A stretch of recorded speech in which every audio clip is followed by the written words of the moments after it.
Welcome to Powerless to Powerful with Angela Bennett, a show that brings a sassy mix of transformative advice on health, relationships, love, career, and mindset shifting, together with some fun and laughter.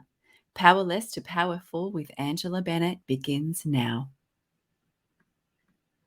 Okay, I'm not even going to introduce you. I am just going to allow you to introduce yourself because I absolutely love who you are, the world's best courage coach, which I'm going to have put on your title here. And why don't you just tell our listeners who you are? Because I just love everything about you and I don't want to talk. I just want to hear you speak. But you're different. That is a great way to describe me. You're unique and different. And I'm just, here's the mic, over to you. I love you and I want you to do your thing. Thank you for having me on the show, Angela Bennett. This is the thrill. This is like getting to buy Bitcoin in 2011 for me. Right? Like no one knows about you.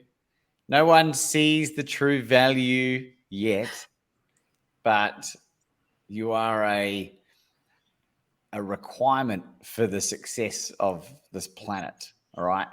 Decentralized currency, decentralized healing, where no one can shut you down, control what you are impacting.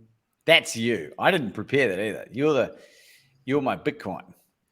And with whatever your views on Bitcoin are, I tell you, it's gonna succeed in the same way that Angela Bennett is. I ask myself the question most days of the week, Ange, who is Laban Ditchburn? And I came up through a divine download in 2021 with some clarity for other people that's helped me clarify who I am. And so when people are introduced to me at a cocktail party or a restaurant or at the supermarket or at the post shop or wherever I might be gallivanting around, they say, "Hi, Laban, nice to meet you. What do you do?" is the inevitable question. And it's now become my favorite question. And my response presently at this point in my life is, I'm the world's best courage coach. Amen. And they say 9 times out of 10, they'll say, "Wow, what does that look like?" And I say, well, I teach people how to take bold, massive, and courageous action to facilitate their own miraculous outcomes. And I do that by being a speaker, a coach, a podcaster. I got my book, got my mastermind, plus a litany of other things. Because as entrepreneurs, we wear so many hats, right? And, you know, like someone says, "What do you do?" You're like, "I'm a lawyer." You can go, "Well, you know, what sort of litigation do you specialize in?" And that's kind of it, really. Like entrepreneurs are a little bit more clandestine, I suppose is a good way to describe it. But that has given me the clarity for myself to really lean into who I am. And what I do know, Ange, is that I'm well on my way to being known as the world's most positively influential speaker by being the world's best courage coach.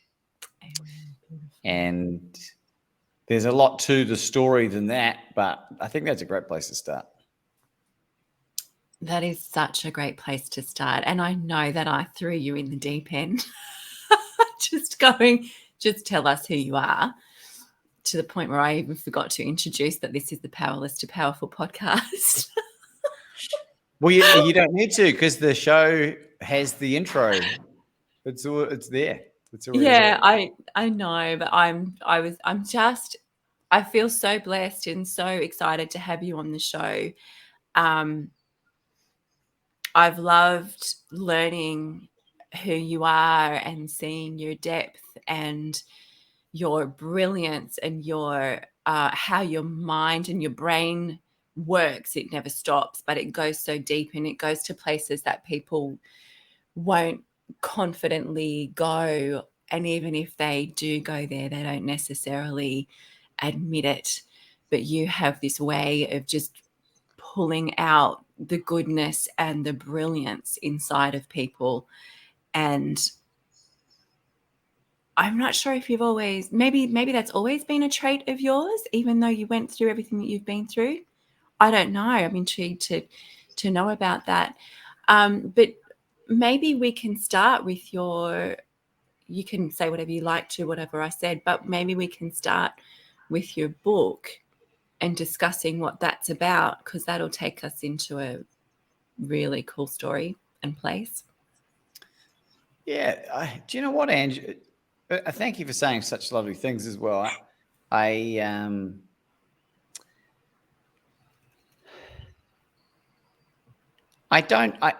would need to take more time to meditate, to pray on what kind of impact I used to have, because I used to be a people pleaser and I used to be a self-deprecator, and I used to put other people's needs over mine, and that led me down a shit spiral that crescendoed in 2015, where I hit my rock bottom. And at the time I was struggling as a high-functioning alcoholic, drug user, gambler who was losing everything, infidelity on girlfriends, limiting beliefs, negative self-talk.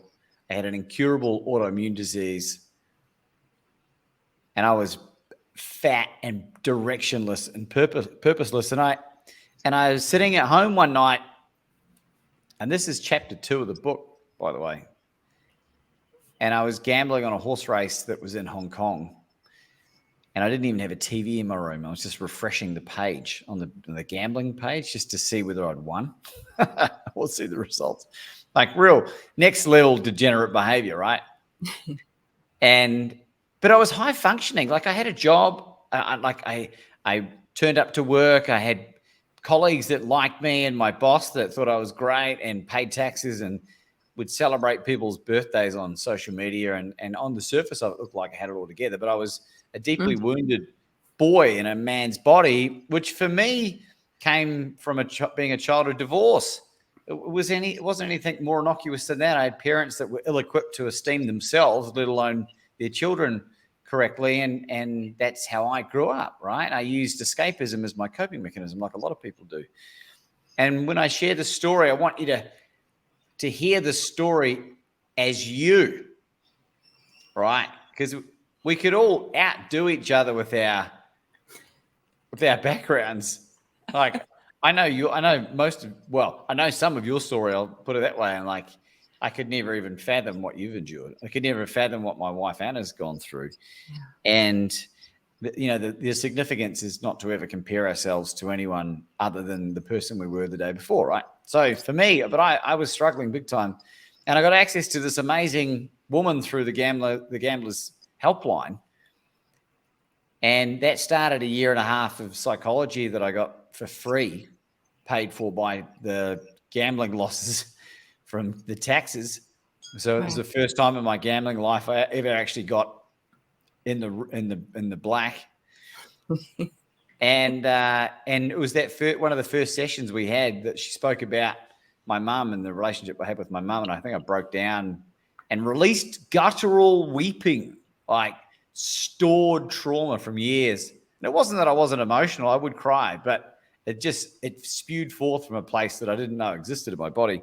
And that started this journey of healing. And I'm very proud to stand before you today to share that it'll be 7 years in August of this year, rather, since I touched a drink, longer for recreational drug use, longer for gambling, longer for cheating. I'm in a wonderful marriage now. I've been together with my wife now. We've been together 4.5 years. Found my purpose, lost 60 pounds of body fat at the time, put on 30 pounds of muscle, healed my incurable autoimmune disease in 4 days. It was GERD, by the way, gastrointestinal reflux disorder. Became an ultra marathoner out of the blue, found my purpose, found my woman, and now I've got an obligation to share this message with the world. It's out of my hands now. It's really interesting because, like you, thank you for sharing that. And like you, and we've only just scratched the surface, but I use substance to mask and escape everything that I didn't want to deal with as well, things that I didn't even realize were there. And alcohol, I heard someone say, a millionaire, and he was a younger guy, and I can't remember his name, but he was a self-made millionaire and an alcoholic, blew everything, lost everything. And he said, and then he rebuilt everything, but he ended up living in his dad's house and having to rebuild everything. And anytime anyone says to him, what's your one lesson or a word of advice? And he says, don't touch alcohol. Alcohol will destroy you. And it's devastating. And you and I know that, along with other things, alcohol, drugs, gambling, sex addiction, whatever else you want to throw in there, shopping. Where was I going with that? It's so devastating seeing people destroy or make love to something that's destroying the foundation and the greatness of who they are, like something like alcohol, because it's so socially accepted and expected. And if you don't drink, you usually make people uncomfortable, but that's not a reason to drink. I mean, I'm 200 days sober tomorrow. Woohoo! Woohoo! Congrats.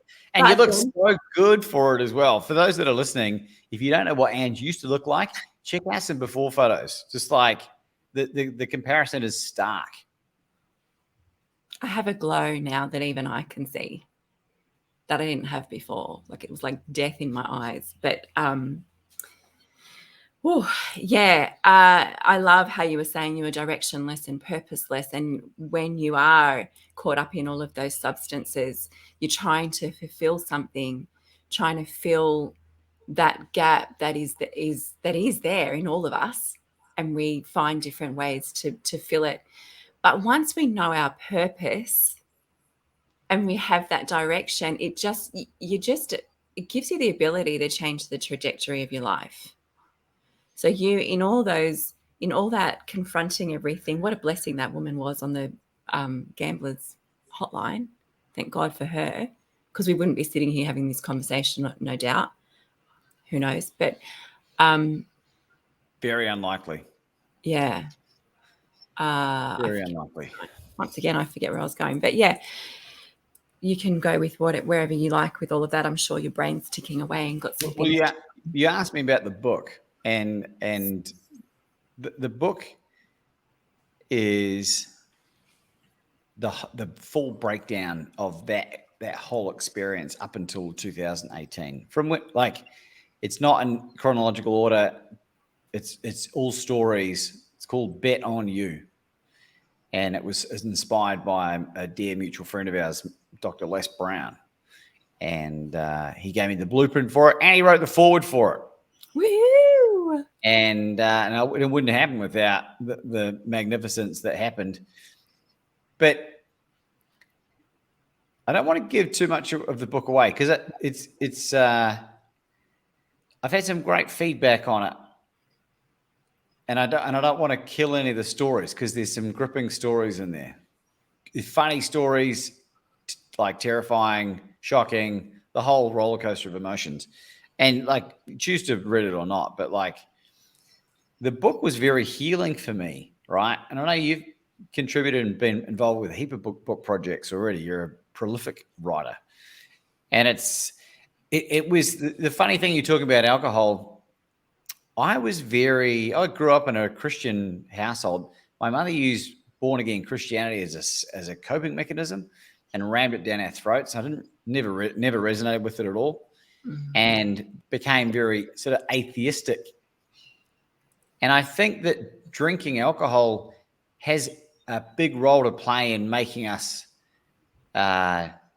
godless and losing connection to source.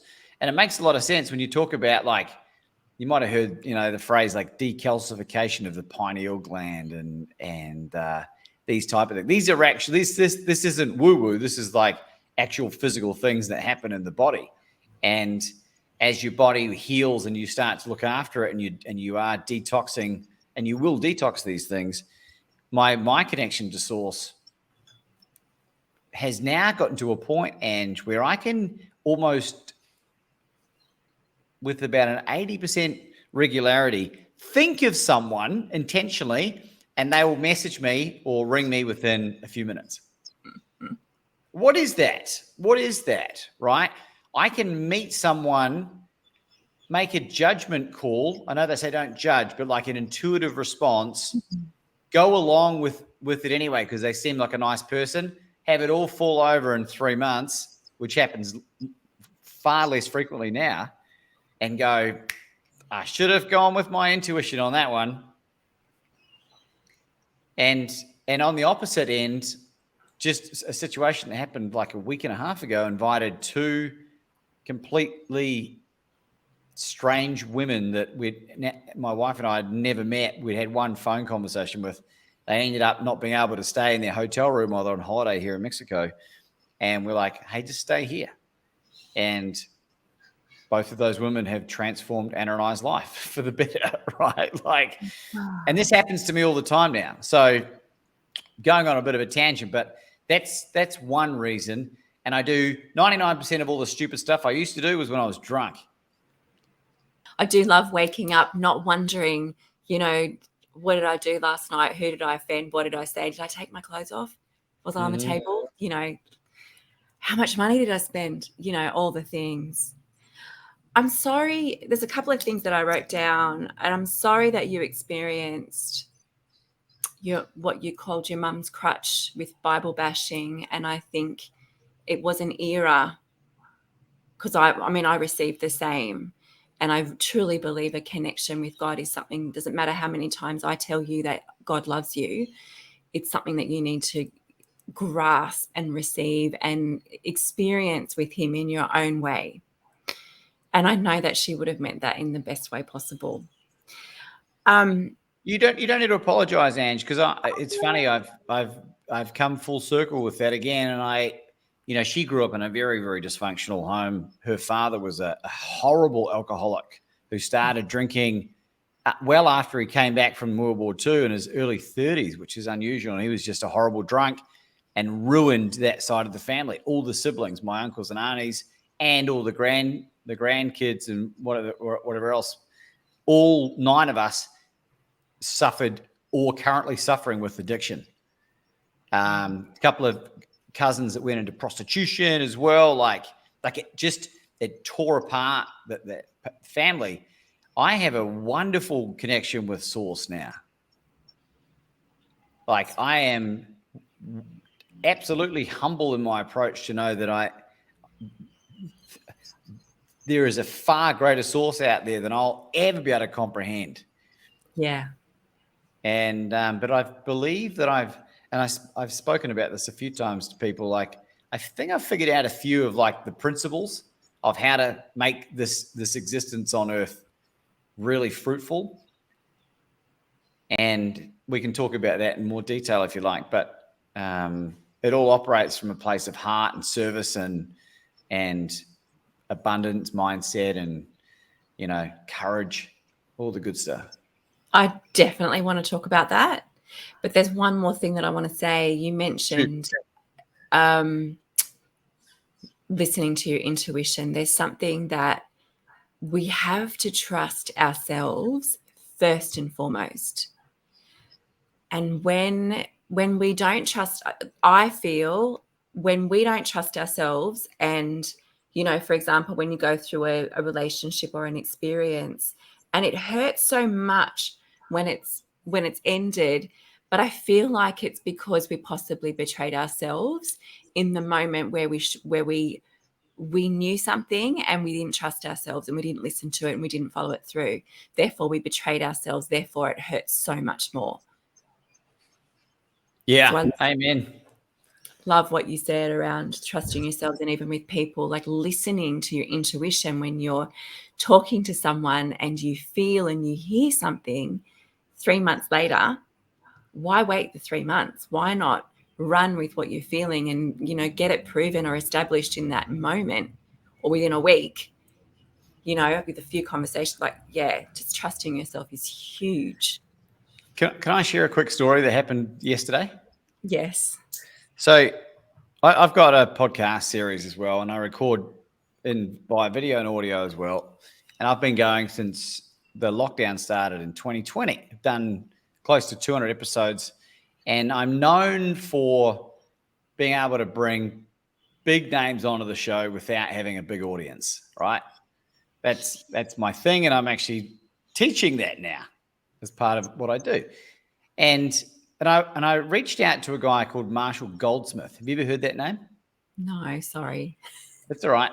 So for people in the professional development space, he's been voted a couple of times as like the number one thinker on earth. Like, wow. He's in that coaching space. He's in his 70s now. He's just an unbelievable coach and very, very busy. Still, I think he's still on the road 300 days a year. And I called the phone number of what I thought was him. And this young woman picked up, who was his assistant. And let's call her Daisy, right? It wasn't that. And we started chatting, and I said to her, if you could, are you a woman of faith? She said, yeah. I said, if you could pray a prayer and the outcome would guaranteed be answered, what would it be? Wow. She shared with me that she wanted to have she wanted to reconnect with the church and her faith. Because during COVID, it had just gone off the rails. She was 29, and I said, do you mind if I ask you some more questions? And I do coaching, so I'm curious, naturally curious with people. And I said, are you in a relationship? I'm just on the phone with this girl.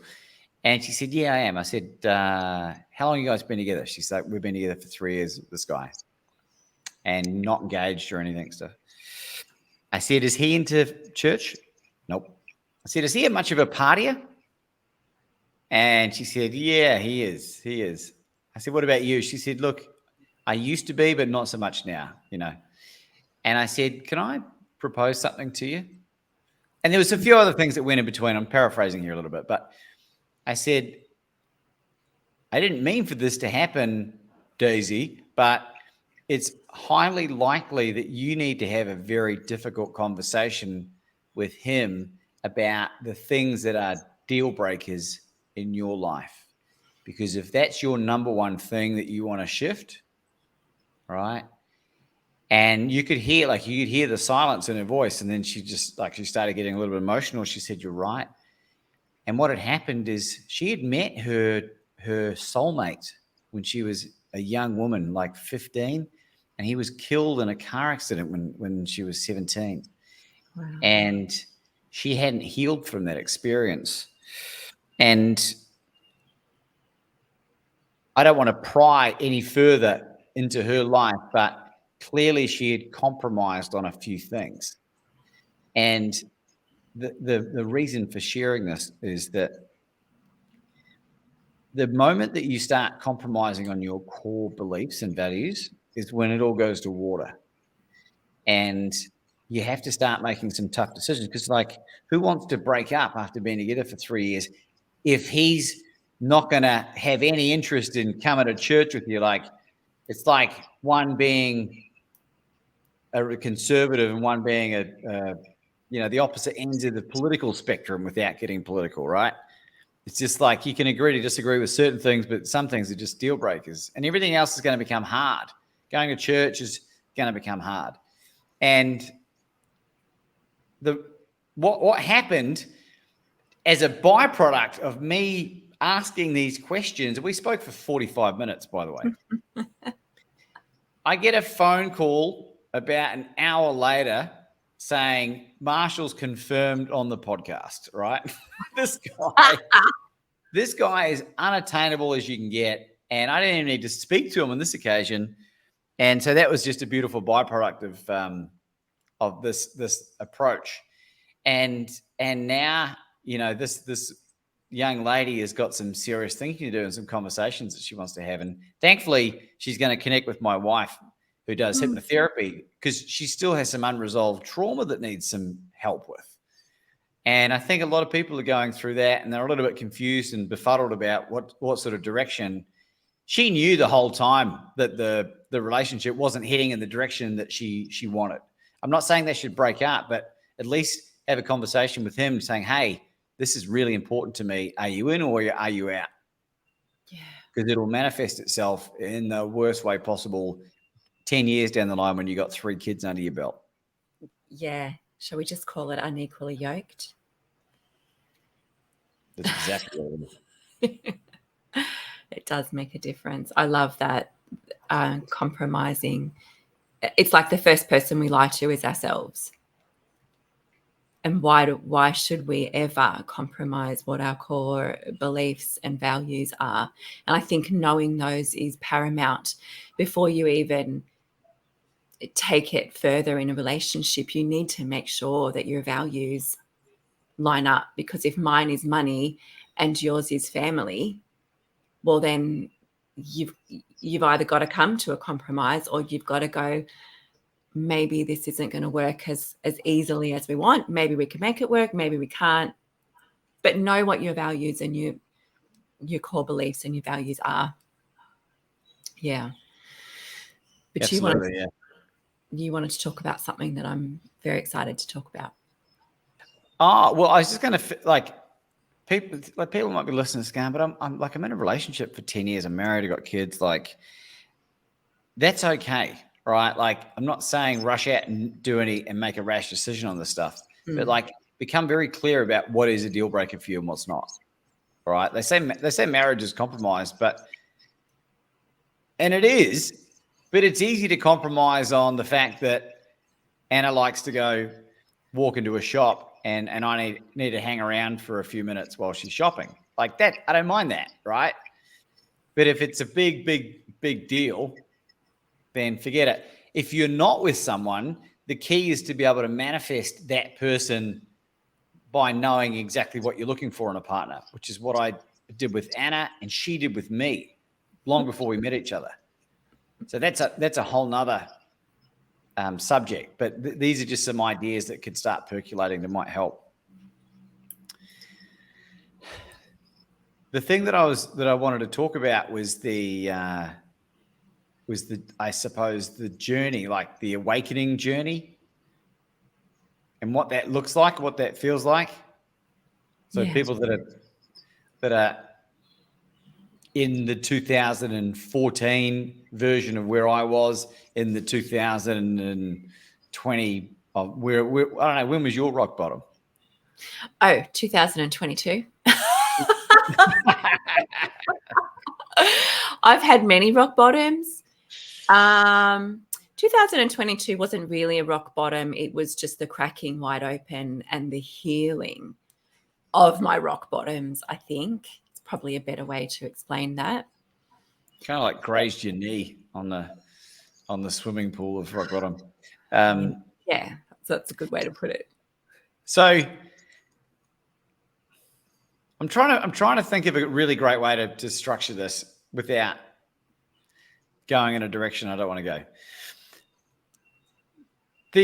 Let's call it 2018, right? So if you get a chance to read the book, it'll be a really great gap filler for a lot of the stuff, because I love telling stories, but I have so many of them now because my life has become ridiculous, like in the best way possible. And we still have unbelievable challenges that I face every day, and that Anna and I face together, and that she faces, and we're in it together. And for those who don't know, her and I have collectively had 16 consecutive miscarriages, and 2 of those were ectopic pregnancies. It's like, don't ever think for a minute you're looking at this guy on camera or listening to me thinking, oh man, that guy's got it all together, right? Like, because I don't. But I've accumulated a number of tools that allow me to confront head on the most unbelievable adversity. And the example that I would give at the end of 2019 was when it was at the end of my first year of being an entrepreneur in the recruitment space, which is what I used to do for 14 years, right?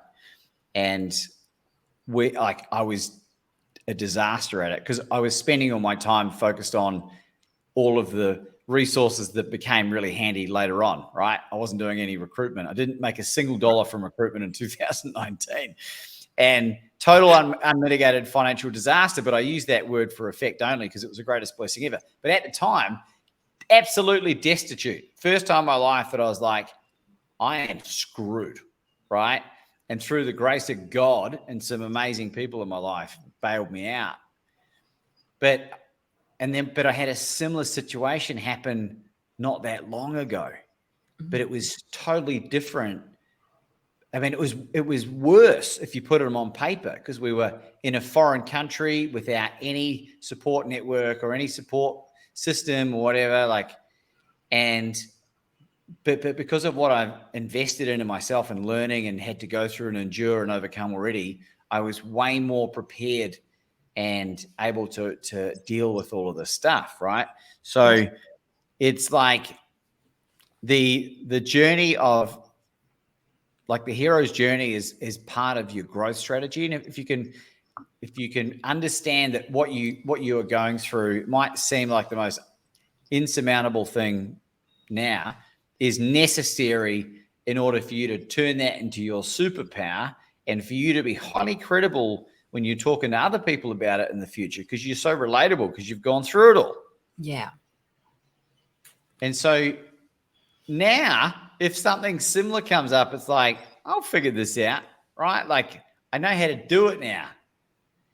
And it's such a comforting feeling. It's like it helps you breathe this inner self-confidence that I think a lot of people are lacking in the people that I'm speaking to, people that I coach that are successful on paper, but they have a fear of success or a fear of failure, and they're holding themselves back from really stepping into their brilliance. And, you know, I kind of witnessed that with you to some extent, Ange. Like, and you'll be probably the first to admit it, like, over the last year, trying to figure out what it is. And then just recently you stumble onto this God-given gift, right? And just seeing the shift in your energy and the way that you show up is just profound. And next thing you know, you're going to India, right?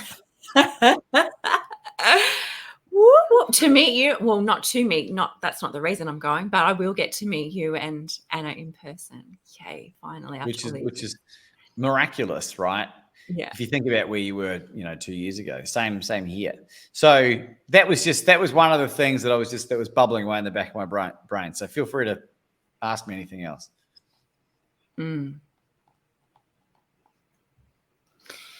I love actually something that BNS said to me the other day. He said, to be a hero or a heroine, you actually need to have the strength of two people. Because first because you just said your hero's journey is part of your growth story. And I love that. But he said, first you've got to rescue yourself or be able to save yourself. And then you've got to have the strength and the bandwidth and the whereabouts to be able to save the second person as well. I would 100% agree with that.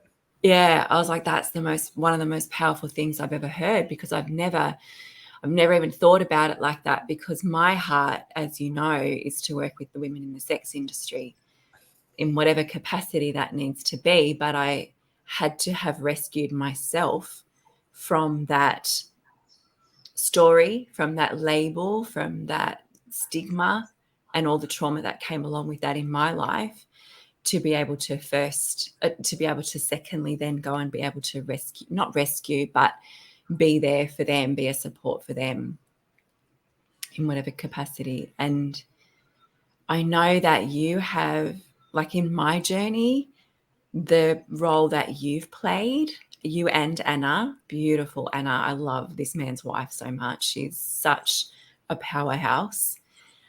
Like you've obviously done the work, and you've obviously come through everything that you've come through. You've had to face that head on as well, to be able to then hold space for someone like me who's like, oh my gosh, I'm struggling. Where do I go with this? What do you see? How can you help me through this? And your ability, as I said earlier, to draw the strength out and to even, like, it's like a light switch that goes on when I speak to you. I'm like, oh my gosh, this guy sees all of this in me. So, it must be there because I know that you wouldn't just blow smoke up my butt. So, okay, so if I'm all of these things that he sees in me, what am I going to do with that? And then the responsibility is mine to do what I need to do with that. And you do this to so many people's lives. You impart so much power and insight into so many people's lives. And how can people work with you? Because you've been such a blessing and such an asset to my life that I want others to be able to be blessed by what you have to contribute as well. Yeah, let's go with that. There's a number of ways. There's a lot of resource around there. When I first started on my own journey, Andrew, I was destitute because I'd squandered all my money, right? Gambling. And the only thing I had access to was a Kindle account, books, library books. And so I became, particularly when I got my health sorted in 2016, I became a ferocious reader. And I estimate just recently that I've read in excess of 600 books in the last 4.5 years. And that excludes all of the YouTube interviews and the podcasts that I can and I'm not saying this to brag, but I'd be lucky to read a book a year prior to that. And when I was in my escapism throes, I was just talking about this to a friend earlier today. I've calculated when I was growing up, The Simpsons was a favorite TV show of mine. I've spent 3.5 months of my life continuously watching that show. What could I have done in 3.5 months, right? So I don't know how many hours that is. I think it's thousands of hours, right? Or something along those lines. And I just had to, my personality type is I had to reverse engineer. I had to understand what was going on. I don't like being told blindly what to do. I want to understand what's going on. So I took it into my own hands, learned, reversed engineered the health, figured out the diet thing, figured out the running thing, figured out the dating thing, figured out the sex thing, figured out the drug thing. And when you go through that experience, you become consciously competent. And most people are operating at a place of unconscious incompetence, right? Unconscious incompetence. And you want to get to a place initially where you are consciously incompetent, consciously competent, and then you want to head towards mastery. And that's, I have an obligation now to share this with the world. I have no choice in the matter. And so the kind of people that want to work with me are people that have already done some work on themselves. I'm too intense for people that are just starting this. No disrespect. They're like, holy shit, baby steps. And I needed that when I first started. I had a life coach in 2017 who just helped me with setting goals, and that's what I needed. So you'll know if I'm your person. You'll know, you'll feel it. You'll feel the energy. You're like, I like this motherfucker, right? And because you're not paying me to blow smoke up your bum, as you say, Ange. This is rapid transformation. And the outcomes that I get for people are unbelievable. It's not me that's doing it. It's creating the space for them to be able to step into their own genius zone. What I have created as we speak, which is a really great entry level, I don't want to use that term. I don't want to diminish it because it's really powerful, is a product called podcastingheroes.com. And throughout 190 something interviews, almost all of them are people of significance, right? Best-selling authors, movie stars, and Nobel Prize winners, and Olympic gold medalists, and you name it, they're in there. And I teach people how to do that for themselves if they've got a podcast or they're thinking about creating a podcast, because it's a powerful way to get your message out into the world. It's a very low barrier of entry. It doesn't cost anything or hardly cost anything. And so we're running this podcastingheroes.com to teach people 20% the mechanics around how to physically have the balls to ring these people and get them to come on the show. But then 80%, as I've worked out, as I was creating this course, thinking it was going to be 100% around the mechanics, 80% of it is just transformational shift. It's breaking through that glass barrier of possibility to know that you are worthy and that people that you look up and admire in your field of excellence need your help too with what you've gone through. And the moment you realize that, you become unstoppable. I love that so much. I love the word unstoppable to start off with.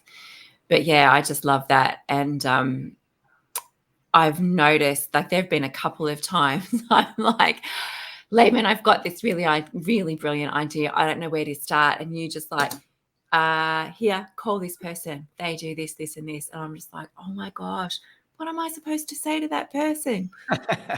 And you just call them on the spot. You leave a message. I'm like, would never have done that. But you've taught me so well. And I mean, to the point where, I reached out to someone the other day and this dude called me back. Like, I just was not expecting ever for this person to respond, and they did. And it's just so brilliant. So this is something that this program, podcastingheroes.com, is something if you do want to be starting a podcast, you need to speak with Laban. So they go onto that website, podcastingheroes.com. Yeah, it's a funnel, and there's some great copy and a video that explain it. So it's just you don't have to do anything with it. Go and check it out. But the reason why it's really great is it gives you proximity to me, and it's a 10-hour program. That you want proximity to Laban. Let me just say that. Well, it's like Jim Rohn said, you become like the 5 people you spend the most time around. You become like the books you read and the people you spend the time with, right? And we're in this world's best mastermind together. Like, on the spot, how has that impacted your life positively or negatively in the last 8 months or 9 months? We don't have that much time left. The mastermind has positively impacted my life. The ideas, the collaborations, the connections that I've received, and even the confidence in myself to have the caliber of people supporting me the way that they do has just been remarkable and really boosted my confidence in myself and in my abilities and what I do and what I bring to the world to make me unstoppable. There's your word. I love that word. But really contributed to making me unstoppable in knowing that my passion and my purpose is paramount, and it's a big responsibility that I actually need to step up into. Like, enough messing around, enough pussyfooting around, enough flakiness, step up and fulfill your purpose, because if I don't, then those people that are waiting for me are going to miss out. Someone else will step up, but they'll do it differently to what I bring to the table. And they'll do it differently to what you bring to the table. So we've all been given a purpose and a passion that just keeps you up at night that we need to fulfill. And being in something like this mastermind that you've created has connected me with people around the world that I would never. Number one, there's a few that I hadn't heard of, but when I discover who they are and what they do and how powerful they are in their orbit, it just makes me want to, I need to connect with them. I'm just so blessed by the people that are in this mastermind. And they're blessed by your presence as well. And I didn't set this question up. I wanted to see what your visceral response was. The thing about being around people that have credibility Like, don't take anything I say as gospel. Do your own digging, right? But what I would say is that if you're around someone that can shave a 10-year experience down to a couple of months, what possible dollar amount can you put on that, right? You think about how much of our lives we've squandered being, grappled in addiction and Simpsons and bollocks and all the other stuff. Like, I'm 42 now. I want to witness my legacy in my lifetime. I want to witness the generational wealth. I want to witness the impact I have on the world. I don't care about when I'm dead. I want to see it when I'm around. I love that, Laban. I love that so much. So if there was one thing that you could leave with our listeners today, what would it be?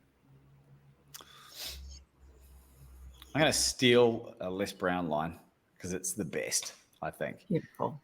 Hear me when I say this.